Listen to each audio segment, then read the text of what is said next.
Assalamu alaikum, welcome back. It is exactly 9:31 a.m. This is News and Views right here on Salam Media. And we are now going to be chatting with Ebrahim Asvat. He is the chairperson of the Soweto West Cluster. And of course, he's going to be talking about something that we all are worried about, the rising crime stats in our country. It is absolutely untenable. People are stressed out of their minds. They're traumatized every passing day or every hour. If you are on a WhatsApp group in your neighborhood, you're going to be getting messages about crimes. You're going to be getting messages about rapes, killings, murders, and you kind of wonder what on earth is going on. When I talk to the experts, they tell me it's due to the unemployment, the high unemployment levels in the country. So I say, okay, I accept that. When a man is hungry, when a man is starving, when he's reached a place of just no hope whatsoever, when he's told you're not going to be getting a job anytime soon, you're not going to be able to feed your family, you're not going to be able to feed yourself. So already he feels he's a failure in the eyes of his family. And how is he going to keep this family together? Maybe, just maybe, that's when he turns to crime. But crimes of violence, crimes where rapes are perpetrated, crimes where you kill people in the process, I don't know. I don't think that unemployed people who are very desperate to put food on the table would go to those lengths. Violent crimes? I'm not sure. I think we need to talk to a criminologist at sometime soon to unpack the mind of a criminal, a petty criminal and a hardened criminal. What is it that pushes someone over the edge to commit heinous crimes? Well, we'll see. Definitely get a criminologist sometime soon. But let's talk to Ebrahim Asvat. He is on hold to talk to us about an amazing initiative out Lenasia way. They too are sick and tired of the high levels of crime. Ebrahim, salaam alaikum. Welcome to the program. Wa alaikum salam. Thanks for having us. Okay, so you guys in your part of the world, obviously in Lenasia South, have decided to take a very proactive approach to curb crime in the suburb. Are the crime levels very, very high in Lenasia and Lenasia South? Crime levels are quite high in Lenasia and Lenasia South. And sorry? Carry on. And the crime levels are high in Lenasia and Lenasia South. But if you look proportionately on the crime stats, it's not that much different to last year. Okay, so what has prompted you and your team and the people around in the area, you as chairperson of the Soweto West Cluster, what has prompted you to take a proactive stance to keep yourselves safe from crime and go forward with this initiative, even despite the fact that the stats have not changed since last year? Look, the community policing forums have always been there. They've always been in place. It's part of the STEPS Act. But the effectiveness of it, we improving, if I got to put it that way. Remember, policing today is a marriage between police and community. And we're just enhancing that, and we're taking the community to work with police in the sense of community policing, and we're taking that and trying to make that stronger. Okay, so what exactly is it that you're planning on doing? Look, what we do, we have regular meetings. We identify hotspots. We look at areas that need to be policed more. Remember, 90% of SET, 95% of SET members don't live in the area they work in. So the Sure. community plays a very, very vital part in giving information, in assisting police on where things should be happening, where the hotspots are, where the lolly lounges are, where the drugs are, where the stolen goods are going. So the community plays a very, very important part, partnering with SEPs. Are you able to circumvent all of these activities, these nefarious activities in the area by being an active community policing forum? And then also, it does put you guys at risk. I mean, you're in the front line, you're having to deal with these situations.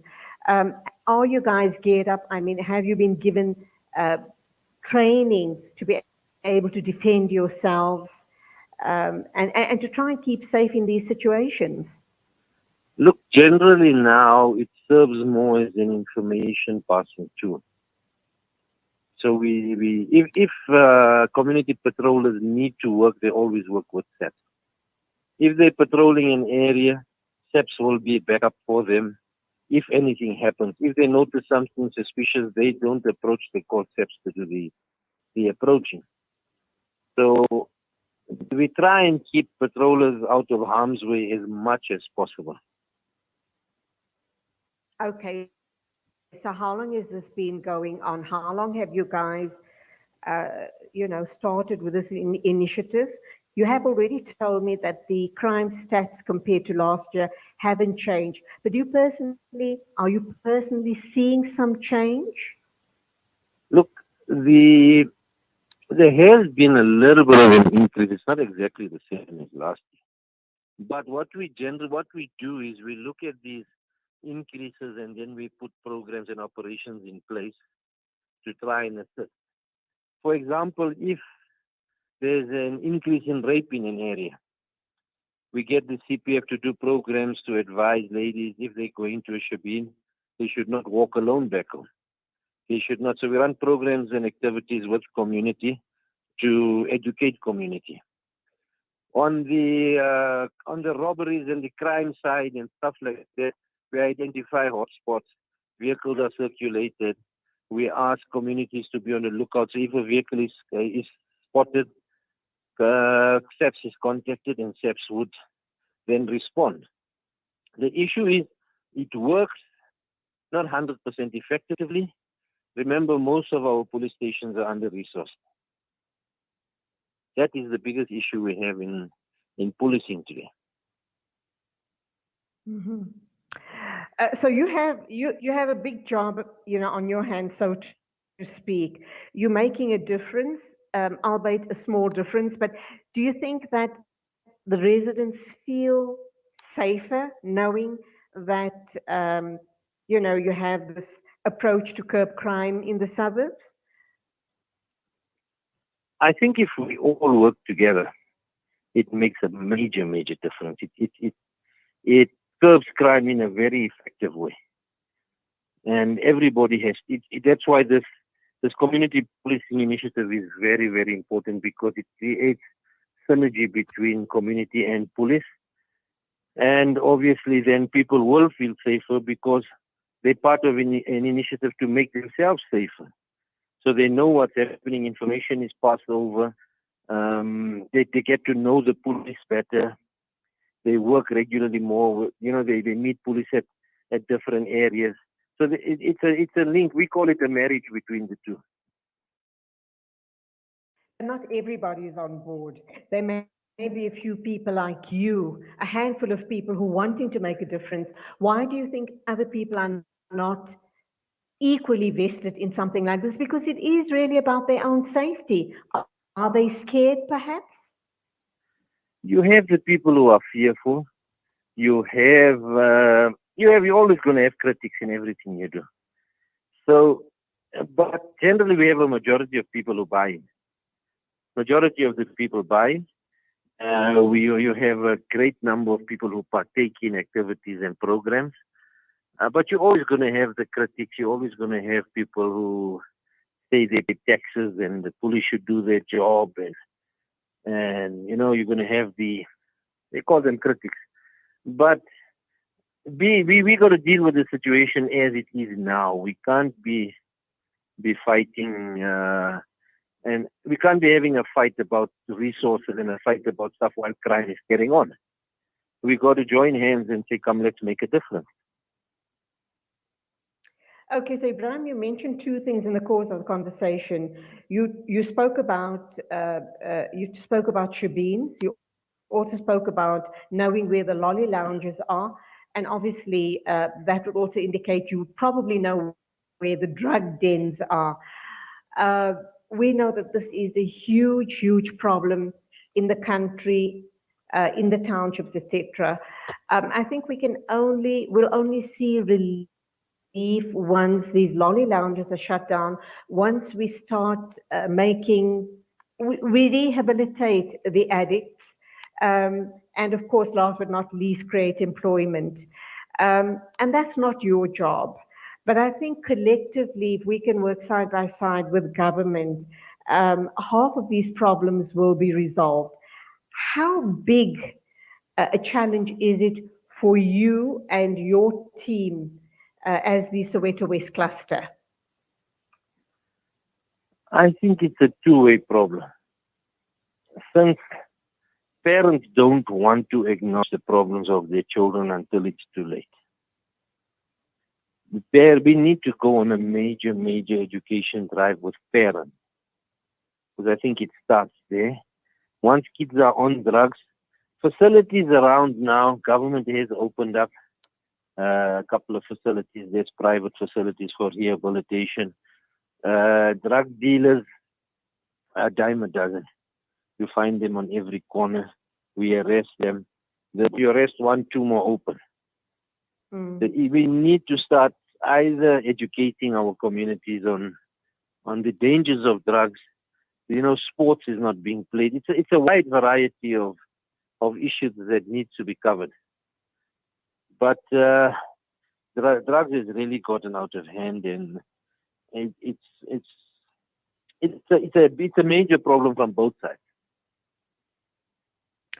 Okay, you certainly have your work cut out. I do hope and pray, inshallah, that you do see a light at the end of the tunnel. People who want to become a part of, your initiative, whether they're living, close to or outside of the area, can they still join your CPF, and how do they go about doing it? Every police station precinct has a CPF. In Soweto West, where every station is, there's a CPF. If you go into the police station, they'll give you the number of the chairperson, the secretary, or you can contact anybody that's in the CPF, and they'll give you the particulars. Because this organization doesn't belong to anybody, it belongs to the community. So as long as you're part of community, you're part of it. So anytime anybody wishes to become part of it, they can either go to the police station or they can call me directly. I will gladly assist them. Okay, we're not going to give your number out on air, but if anybody does want to make contact with you, they can get hold, just speak to one of the producers at the studio, and then we will get their numbers and pass it on to you. But thank you for talking to us. Please keep safe, and inshallah, we do hope we can rid our streets of drugs and crime. You go well, and salamu alaikum to you. Wa alaikum salam, jazakallah. 9:45 exactly. That was Ebrahim Asvat. He is the chairperson of the Soweto West cluster, talking about CPFs and neighborhood watches. That's the way to go, he says. He also says that the SAPs are totally understaffed, so it is up to us as community members, the communities we live in. We need to band together and, inshallah, start making a difference. We're going for our ad break now, and when we get back, we will be talking some more right here on Salam Media. Looking to get your kick? Kiki's have now reopened